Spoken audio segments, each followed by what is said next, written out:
Alright guys, I'm Rabia. And I'm Matt. And this is Sound Like an Andertons TV!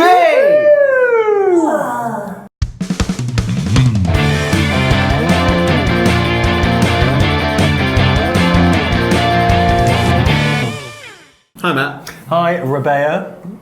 How are you? I'm good. Good.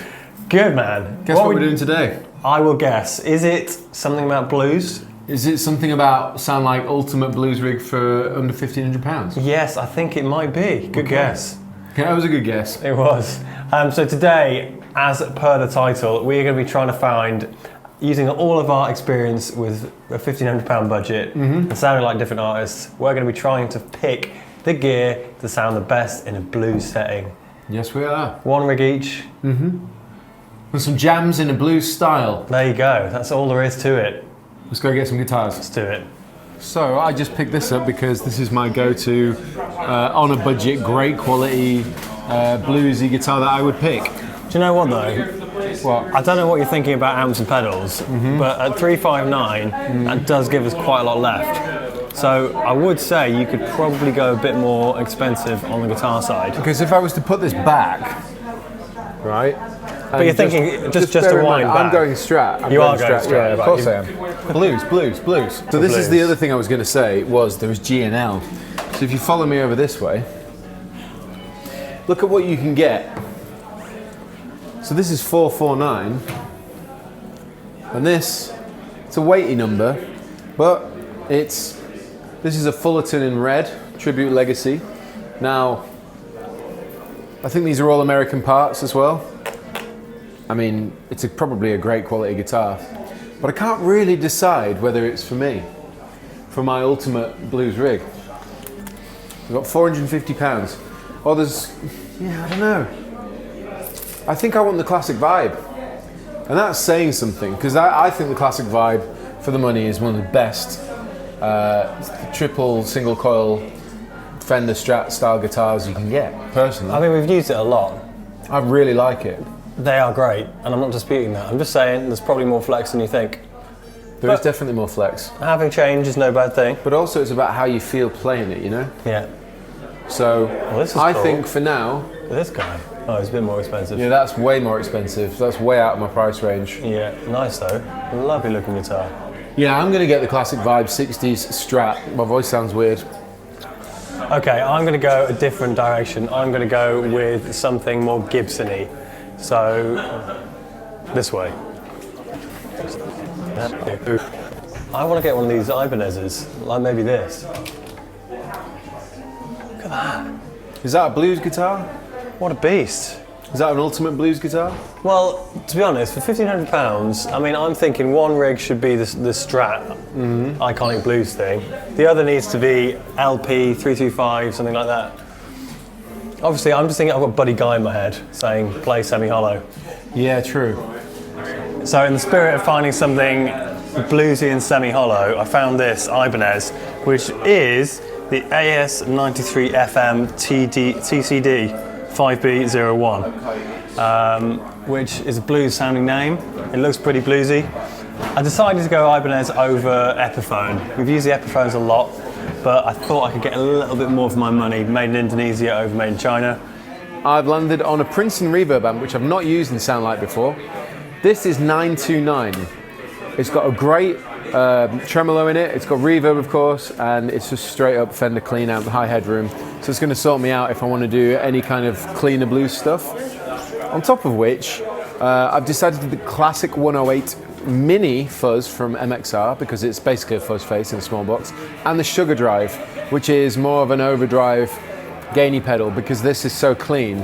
I want to blend the two and get some filthy tones, as well as some light drives, some push cleans, and of course some fuzz. So I think with those two, plus my Princeton reverb and this, which is a stunning guitar, I think I'm probably on the money for a great quality blues rig.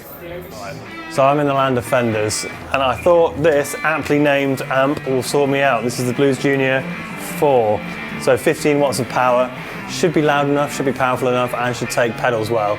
And it also has inbuilt reverb, which is a handy bonus feature.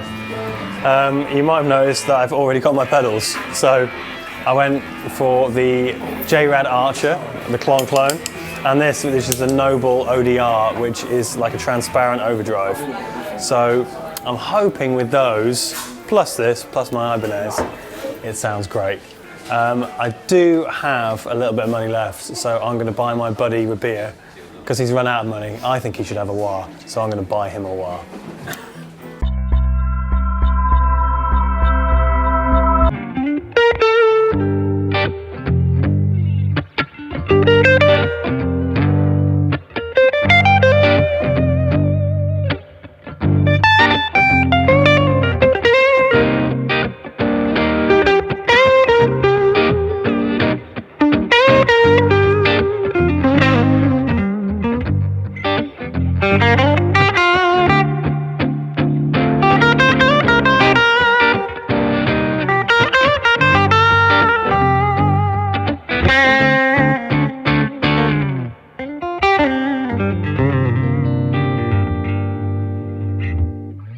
And we're back in the video room. Yes, we are in this exploratory adventure into the world of blues.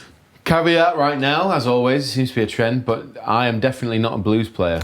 I am definitely also not a blues player. It's hard. Blues is way harder than you think it is. So all those kids out there. It's a specialism. It is. It absolutely is. It's an art. It's an art form. And if you're like I was at the age of sort of 17, 18, thinking, it's easy, it's absolutely not. I think if you grew up on any kind of like more maybe popular rock music, I think a lot of the core is in blues, but in no way is it blues. No. Do you know what I mean? And to play like the classic archetypal blues players of the past, like a lot of you people, I see a lot of people on Instagram that are absolutely phenomenal at blues playing, and it puts into perspective just how much time you have to invest in trying to play like that to actually do it convincingly. So in our knowledge, we've picked a couple of rigs which sound pretty bluesy. Pretty bluesy, yeah. You can get definitely those, the cleany stuff, the dirty stuff, in your case, the fuzzy stuff. Do you want to go through your rig? So this is my all-time favourite budget guitar. This is a Squier Classic Vibe. It's a lovely guitar. And this is the 60s Classic Vibe, and I just love it. I honestly, for 350 whatever pounds, you can't go wrong. If you want to get a classic feeling Fender. That burst with that tortoiseshell pickguard, slightly off-white E-hardware pickups and knobs. But it's a Strat, so 5-way, 3 single coils, 2 tones and a volume, and you've even got a tremolo on there as well. It's great. I really, really enjoy this guitar.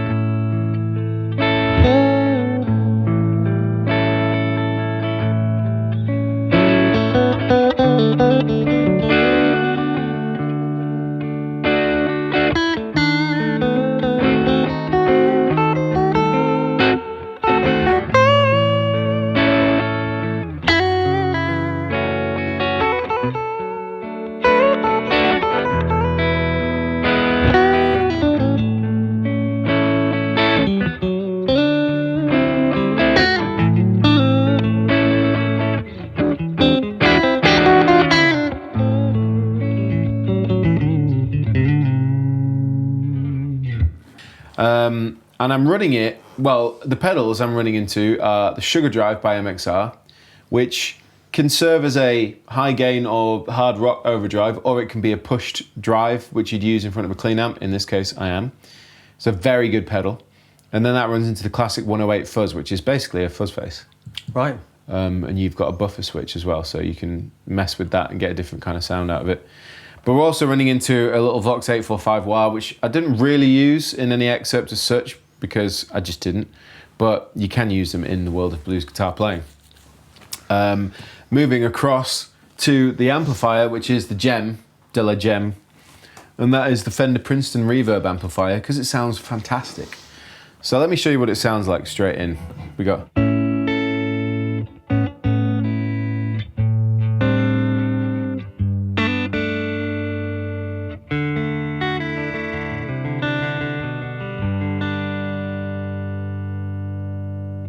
Sounds lovely.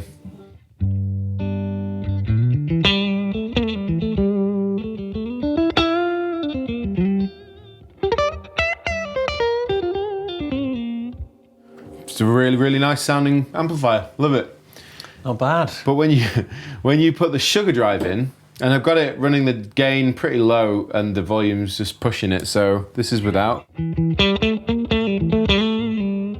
with.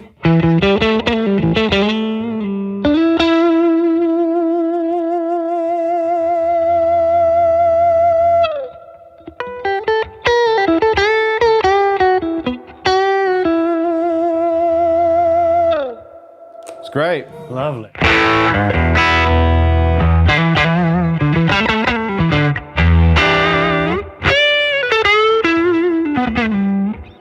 Yeah, it's really good.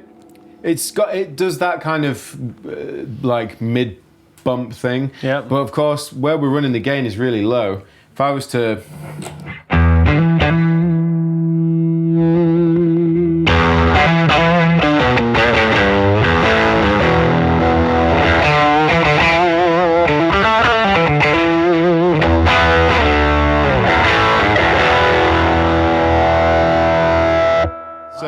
it can do all that. It's very, very clear. It is. Yeah. And then the classic 108 fuzz, which I was running together to get the fatness, but this is without the sugar drive.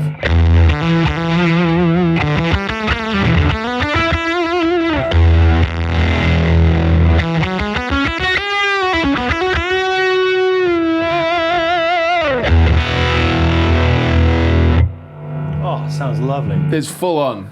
And then when you throw the sugar drive in,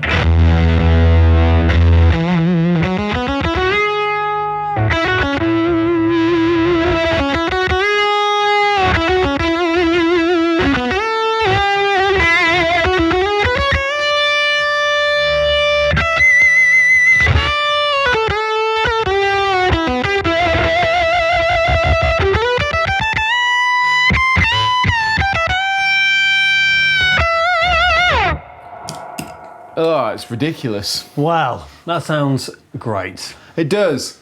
And again, £350 for this guitar. I mean, the rig's under £1,500. The most not budget-friendly part of this rig is the amp. Yeah, but I mean, in terms of a rig, for It's great. £1,500. And also, I bought you a wah. Thanks for that, man. That's fine. Appreciate it. I know Let me at least you're a bit demonstrate short it. of cash. I'll demonstrate the wah for you.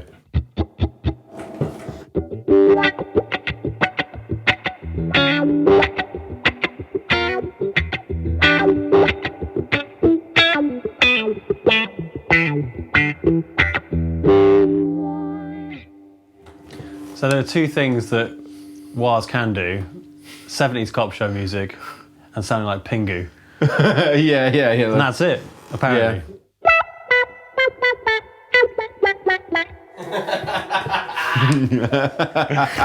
Oh dear. But yeah, like I'm really happy with this rig. I think, you know, again, I'm not a blues player by any stretch of imagination, but I can enjoy the way it gives me that sort of feeling when I'm playing. Like I can get that kind of vibe out of it. So Yeah. I'm into it.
Right, without further ado, here's my guitar. This is an Ibanez, I'm going to keep it quick, AS93 FM. If you type that into Andertons or click Sounds the like a link below. radio station. Welcome to AS93 FM. Anyway, beautiful semi-hollow guitar in this beautiful red finish. Humbuckers, two of them. We've got matching pick guards here. We do actually. Yeah, it must be a blues thing. Yeah. Flame maple veneer, made in Indonesia. This is about 539.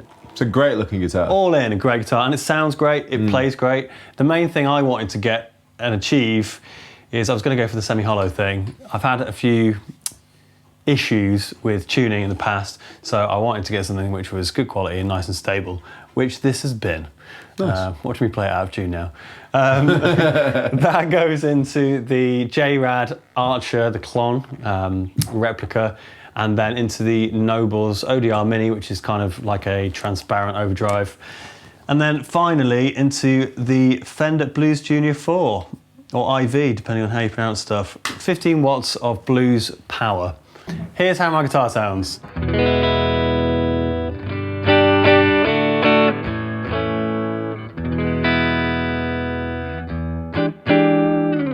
So I had the pedals wise, I had the Nobles running pretty much the whole time. Low drive, kind of medium high level, and then Spectrum somewhere in the middle. Sounds like this.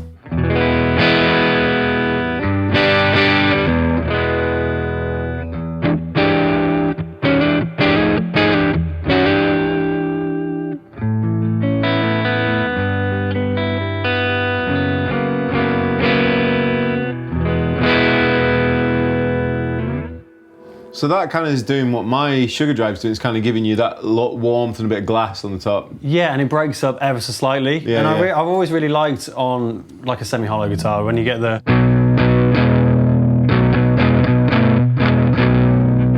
Yeah, the really fat, bitey thing. Yeah. It's maybe not exclusive to semi-hollows, but humbuckers anyway.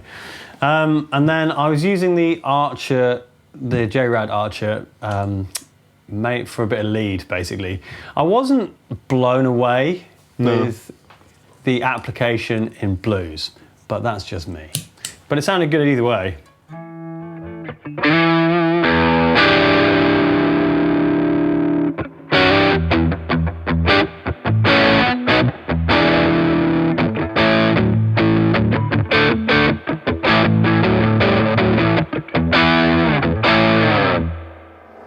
It's just tightened. It's just got rid of all the low end, hasn't it? And it's pushed it in the mids. Yeah, it sounds great. And then obviously like a...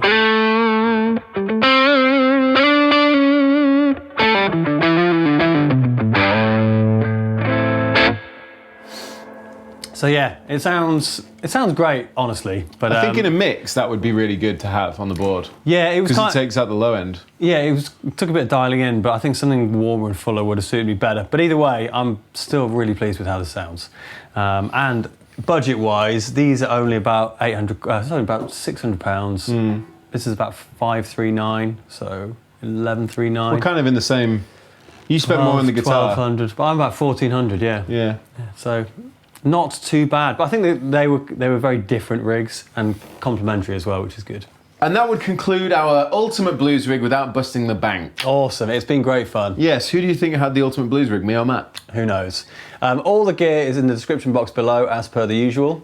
Yes, and let us know if you want us to do any more sort of genre-specific rigs in the comments section. And we will do that, perhaps. Yes. I've been Matt. And I've been Rabia. And this has been Sound Like on Andertons Television. Goodbye. See you later.